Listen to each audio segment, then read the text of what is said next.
Thessaloniciens, on va parler d'un réveil.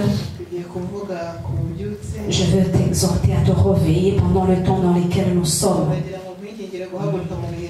1 Thessaloniciens 5, la parole de Dieu dit ceci.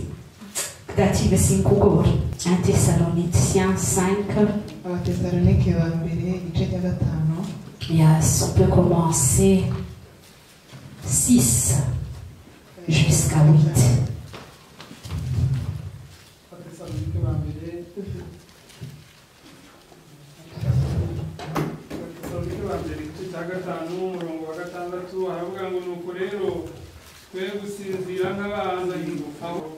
Amen. Ne dormons donc au point comme les autres, mais veillons et soyons sobres. Car ceux qui dorment, dorment la nuit, et ceux qui s'enivrent, s'enivrent la nuit. Mais nous qui sommes du jour, soyons sobres. Ayant revêtu la cuirasse de la foi et de la vérité, et ayant pour casque l'espérance du salut. Quand on est dans un état de sommeil, il y a d'autres qui disent que c'est comme mourir encore. Parce que tu n'es pas conscient de ton état. Mais ici, Paul dit veillons. Il dit ne dormons pas. Parce que c'est de la nature de l'homme de dormir. On dort pour avoir le repos. Mais il faut être, mais lui il nous exhorte à être éveillés.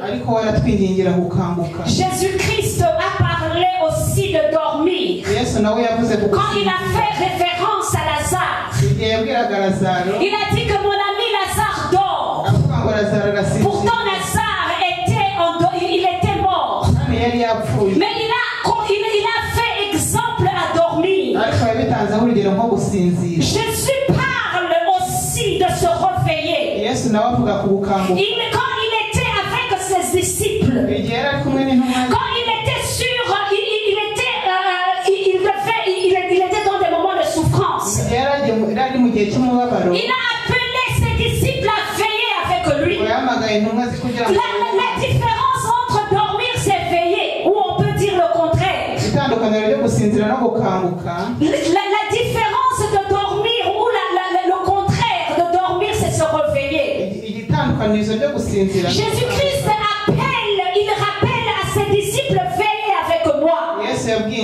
Parce qu'il savait que son temps approche. Il savait que les temps sont difficiles pour lui. Et qu'il ne pourra pas tenir avec ce temps-là.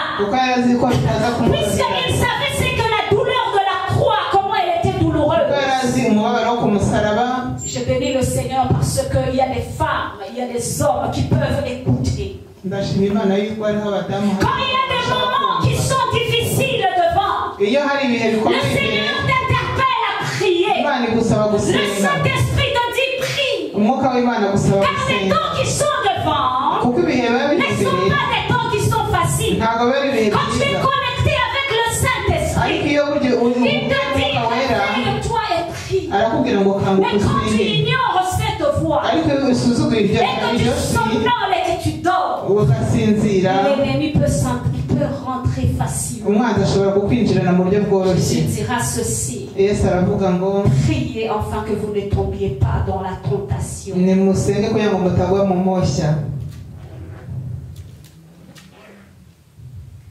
Paul, quand il exhortait par cette parole, il parlait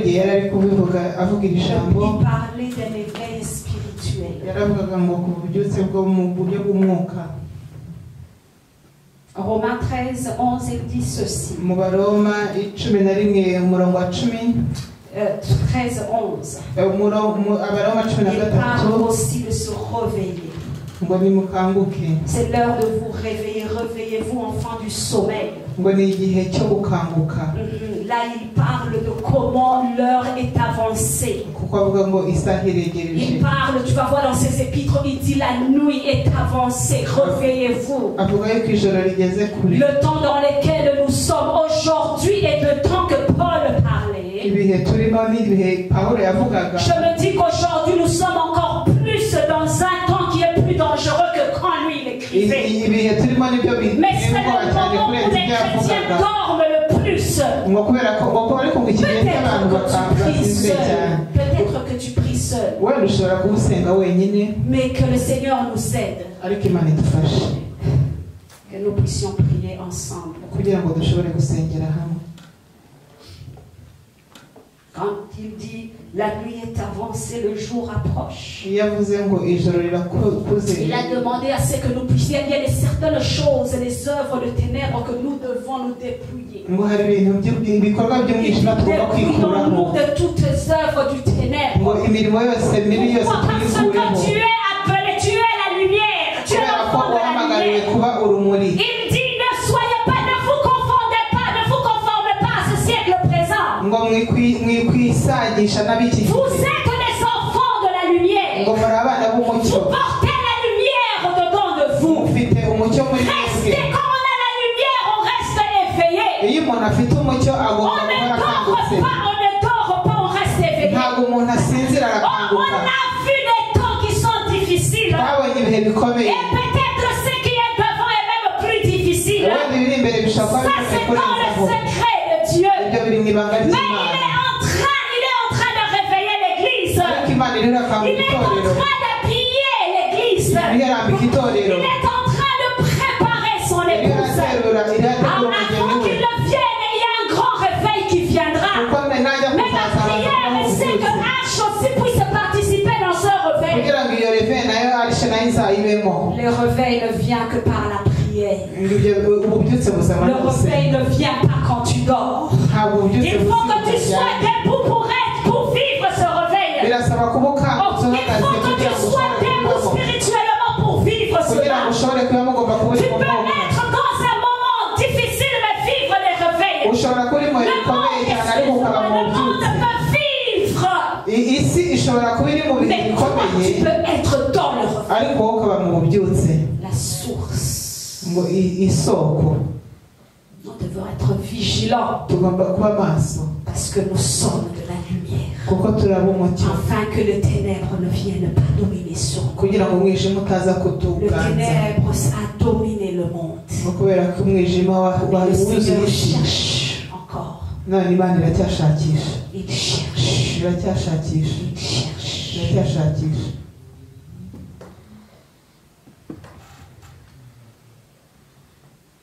Quand on est éveillé,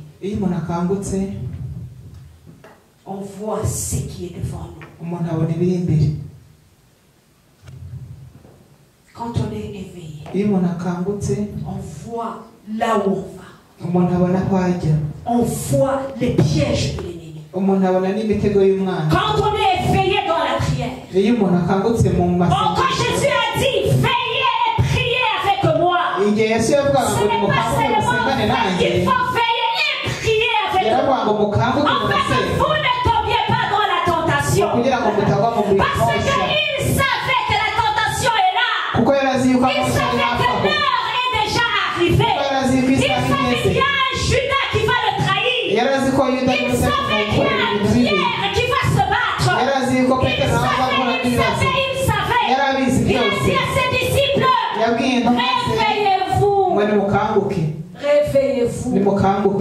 réveillez-vous. Priez. Afin que vous ne puissiez pas tomber dans les tentations. Afin que vous ne puissiez pas tomber dans la faiblesse spirituelle. Afin que vous ne puissiez pas tomber dans les passions de ce monde.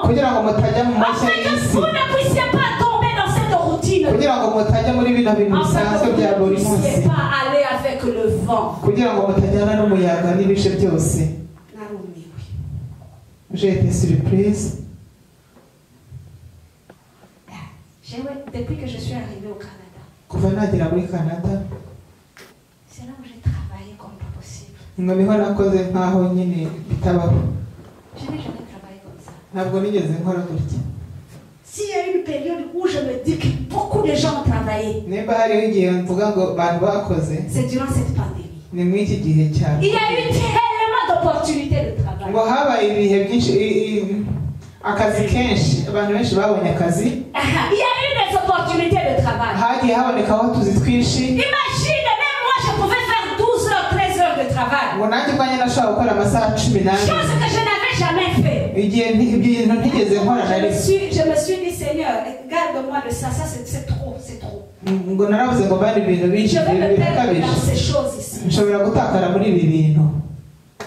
Le jour où il faut quelque chose pour te réveiller. Ngo hagomba kugira ikintu ubona kugira ngo ukanguke. Quand tu commences à ne plus connaître lundi, mardi, et puis tu ne sais pas si c'est mercredi ou jeudi. C'est le temps de se réveiller dans la prière. Et ne pas être emporté par les vents. Et ne pas être emporté par l'amour de l'argent. Pas facile, hein? Quand tu peux recevoir le double de ce que tu reçois dans 2 semaines, tu le reçois, ce que tu reçois au mois, tu le reçois dans 2 semaines. Que le Seigneur nous aide. Que le Seigneur nous aide. Le diable, il est rusé. Travaillez, je vous encourage de travailler.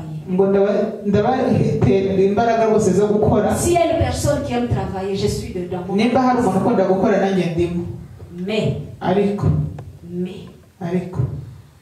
restons éveillés dans la prière. Que nous ne puissions pas être emportés. C'est très facile qu'on se perde dans ça. C'est très facile. C'est très facile d'être emporté par ce rythme et d'oublier l'essentiel. L'évangéliste John a dit quelque chose de très important. Il a dit que nous, si nous sommes juste temporaires, que le Seigneur nous aide à bien gérer notre temps pendant que nous sommes encore sur cette terre. Que nous puissions gérer notre temps de prière. Que nous puissions gérer notre temps de famille. Que nous puissions gérer notre temps de travail. Et notre temps d'être avec le Seigneur. Restez éveillés dans la prière. Les tentations sont nombreuses.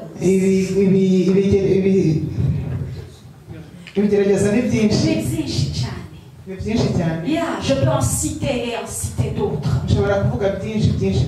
Mais le Seigneur m'a enseigné. Restez éveillés dans la prière. Deuxièmement, il dit restez sobre. Sobre. Tu peux le dire comme on dit quelqu'un est sobre s'il n'a pas pris le vin. Et quelqu'un qui est sous. Voilà. La sobriété aussi, c'est retenir, c'est savoir se maîtriser. Parce que quand on est sous, on n'arrive plus à se maîtriser. Quand on a bu le vin et qu'on est bien sous, on n'arrive plus à se maîtriser. Que le Seigneur nous aide, que nous soyons non seulement éveillés, mais que nous puissions aussi être sobres. Que nous ne puissions pas nous enivrer des vins. Que nous ne puissions pas nous enivrer de vin de ce monde.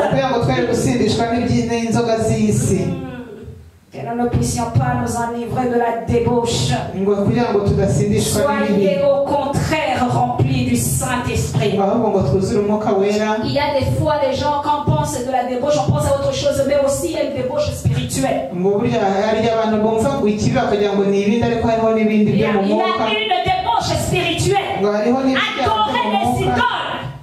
Parce que quand les enfants d'Israël se compromettaient avec les idoles, ils étaient devant l'Éternel comme une prostituée. Parce qu'ils avaient adoré les dieux étrangers.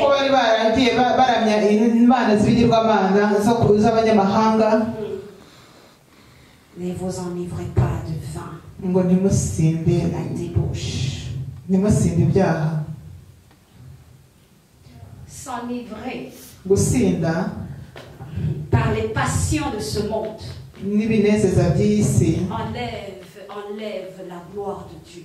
bikuramo ubwiza bw'Imana. Noé, quand il a bu bien le vin, igihe Nowa yanywaga inzoga, l'Éternel lui avait dit, tu vas construire l'arche. Imana yari yamubwiye ngo niyubake Après les déluges, la Bible dit qu'il a fait des champs, il a fait ses champs de vigne. ngo yakoze yahinze vino, Et puis il a bu et il s'est déshabillé. Quand on a bu, attention, le vin peut emmener l'homme qui fait honte, qui fait honte. Que nous ne puissions pas nous enivrer de l'orgueil. Que nous ne puissions pas nous enivrer de passion de ce monde. Que nous ne puissions pas nous enivrer d'autres choses, mais que nous soyons remplis du Saint-Esprit. La Bible dit ceci. Car ceux qui dorment la nuit. Mais ceux qui s'enivrent la nuit.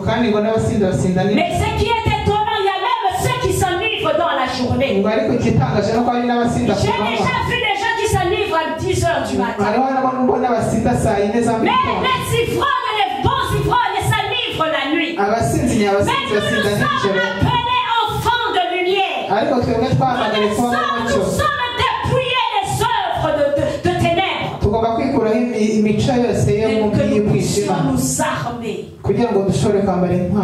Il dit ceci. Soyez revêtus par la foi. Ici, il dit la charité, mais dans d'autres versions, on dit l'amour. La foi, la charité et l'espérance du salut.